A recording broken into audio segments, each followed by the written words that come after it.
Cette révélation.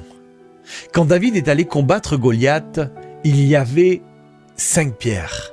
Mais quand Jésus a affronté un autre géant, appelé la faim, il avait 5 pains. Pourquoi Jésus n'a-t-il pas pris des pierres pour combattre la faim? Parce que la faim, tu ne la tues pas avec des pierres. La faim, tu la combats avec du pain. Tu n'as pas besoin de changer le combat. Tu dois changer la manière de combattre.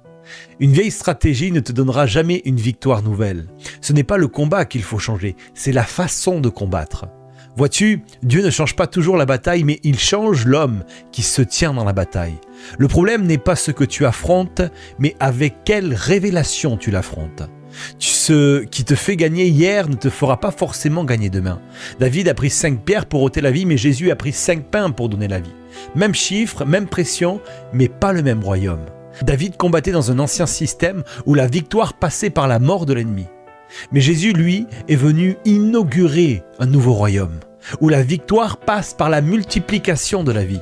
Le royaume de Dieu ne gagne pas en détruisant, mais il gagne en transformant.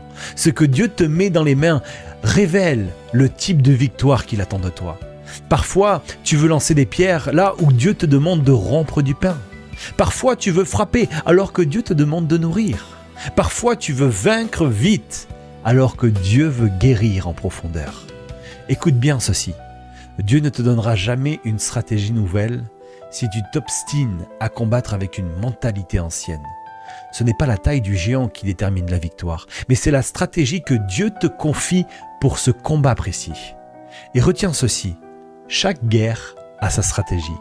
Mais seule une stratégie reçue du ciel produit une victoire qui glorifie Dieu et qui porte du fruit dans le temps.